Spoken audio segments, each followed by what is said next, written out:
Hi everybody, this is Monday Schoolhouse.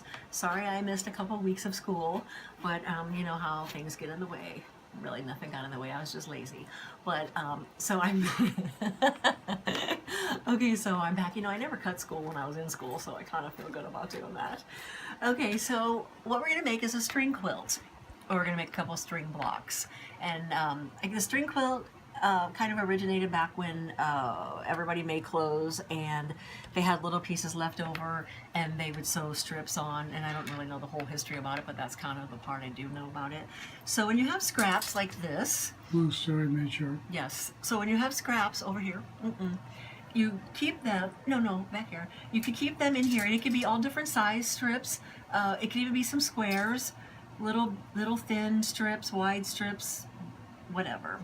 So I'm gonna make, this is a block I made already, and I'm gonna kind of keep it in this color because that's kind of the color I'm going with lately. So I'll show you how to clean up the back in a minute, but what I did with this one is I took a 10-inch square and I used muslin. You could use anything cheap for this part because you can see it's not gonna show. And then I ironed a piece of interfacing on the back because it kind of gives it stability. You don't have to do that, I don't think, but I kind of like it, so I did. And that interfacing, can you take a picture of the interfacing, the bottom of it on the ironing board over there? Sorry. Or hand it to me and I can take a picture of it. That's the number I use, and I buy it by the bolt at Joann's, and I use my coupon, 50% off. Okay. And I just buy the whole thing, and then I have it, because I use it in my purses I make, bags, you know, the quilt blocks, everything I use interfacing in, that's the one I use. It's not heavy at all, and it's pliable. I use it with my embroidery to put on the back of my fabric before I stitch it. So this is a 10-inch square we're going to start with. This is a quilt I made. I did little bitty squares on this one, but this quilt I kind of want bigger, so I'm not going little. But this is the one I made a long time ago, and these little squares are like 4 inches or something. And you can see I use a lot of little pieces of fabric doing that. Okay, so we're going to take a 10-inch square fabric, and if you want, you can cut it down different sizes. The first piece you need, that's kind of wrinkled, the first piece will go, I put it right down the center. You probably could start here, work your way back and forth wherever you want to start, but I am working in the center out.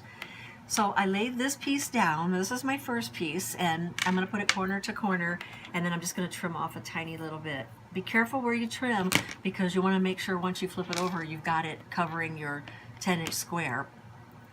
So that's the first piece. Now we need another piece to go on top of that. And so I'm going to take this green strip, and again, I'm using all different widths, so it doesn't matter. Putting these right sides together, and again, I'll just trim off some of this little extra here. And then you can pin if you want to pin. I'm just going to, well, I am going to pin a couple pins. Just give it a couple so it doesn't move. Once it's the first one's on, it's kind of okay, but so right sides together, we're going to put on the machine, we're going to sew 1/4 inch, and we're going to go all the way down.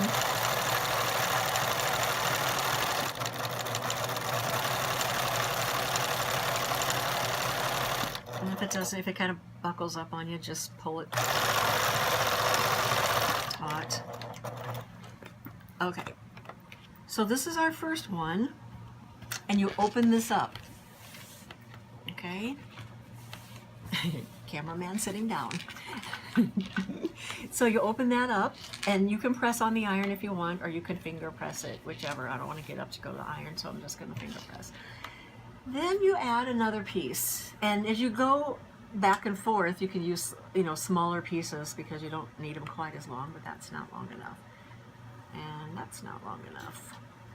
Let's see here. Okay, see how thin this one is? This is a real skinny, and it's not going to show much, but we're going to lay it on top. I'm going to give it a little trim, but being careful that I'm still going to have it covered on the back when I flip it over. I want to make sure that we're not running off of our fabric. Okay, since I'm not pressing, this is kind of moving on me.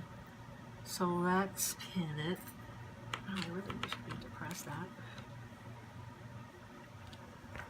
Okay.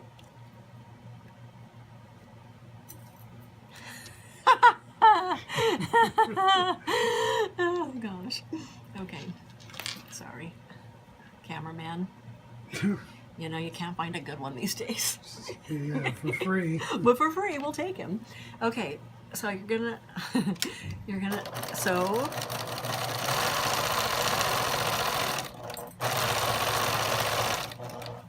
On top.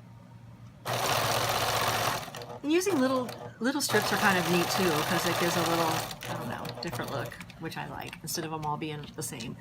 So see how little this is? Once we sew our 1/4 inch on there, we're probably not gonna see much of it, but we'll have a little streak. I know they make that wooden presser. I should probably be getting one of those, huh? Okay. Now I'm gonna take a blue, and I'm gonna lay that one face down, overlapping a little bit on my edges so that when I flip it, I've got it covered. Okay.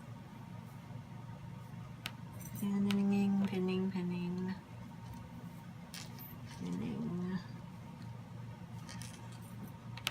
You could add some selvages in here too if you have selvages that you've been collecting. That's kind of cute to add. I have a whole basket back there, but I didn't bring them in, so. Okay, so we're gonna sew again, right sides together. This is, I guess, stitch and flip, we'd call it, the method. But a string quilt's just nice because you have so many different fabrics you're using up and scraps, and it goes fast if you make a bigger block like this. Making the smaller one's gonna take you a while. So I wanna trim some of this off.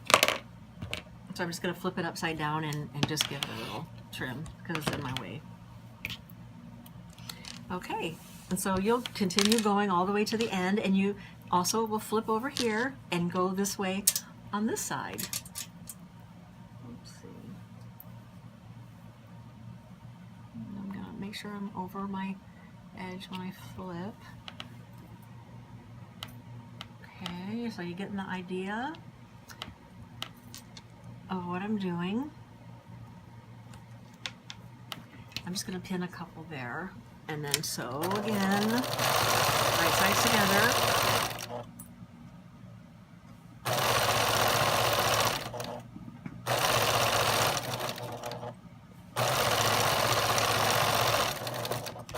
Okay, and then I'm just going to flip this over and I'm going to trim all that off again because that's a big old piece in my way. Okay, so you kind of got the idea now that you're just going to continue all the way until you get to the end here. And what I did, I'll show you on this one, was that I went all the way to the edge. That's why this little piece is kind of funky looking. Here I stopped. It didn't completely cover, but I know in my 1/4 inch it'll be fine. That's the interfacing, and it'll catch, so I'm not going to worry about it. Then what you do is you flip it over and you're just going to trim it up and square it up to your whatever size you want. I'm just for now going to trim up the edges and show you.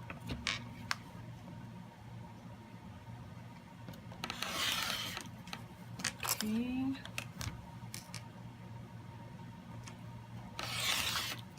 There.